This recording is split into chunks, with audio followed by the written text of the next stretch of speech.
বিয়ার বাড়িতে মোক বাইল মিছা কথা কয় আনিছে, মোক আনি মতে এতে বিক্রি করে দিছে। এতে মই বহুত অসুস্থ হয়ে আছো। মোর পুরা বহুত ডাঙর বেমার, সিজারিংটো কাটি গৈছে, ব্লাড গৈ আছে, বহুত পেইন হয়ে আছে। মই বহুত কষ্ট করে আছো। বারেকে কইছে মোক নিব, এতে মোক নিলে টকাও ডিমান্ড করেছে 1,80,000 টাকা। মই 70,000 টাকা দিছো। এতিয়া হি ফোন রিসিভ নকৰে, হি ক'ত আছে মই ক'ব নোৱাৰো। ঘৰৰ মানুহ বিচাৰি নাপায়। বাৰকৰ লগত আৰু মানুহ জড়িত আছে, ইলিয়াছ নামৰ এটা ল'ৰা আছে আৰু এটা।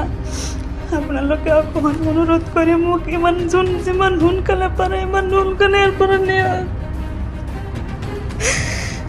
মই নহ'লে মৰি যাম, মৰি যাম। 1 মাহৰ ওপৰত হৈ গ'ল, মোৰ কোনো ট্ৰিটমেণ্ট নাই। মই বহুত কষ্ট কৰি আছো, বহুত বেমাৰ, বহুত ভুগি আছো, বহুত কষ্টত আছো মই।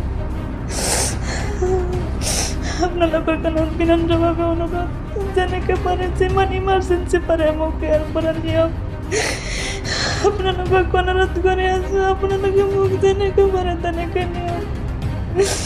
অনুৰোধ কৰি আছো। মই আৰু সহ্য কৰিব নোৱাৰিছো। প্ৰতিটো দিন ৰাতি মই বিষ বেদনাত মই আছো। মই সহ্য কৰিব নোৱাৰো। কিমান আৰু ট্ৰিটমেণ্ট নাই, একো নাই।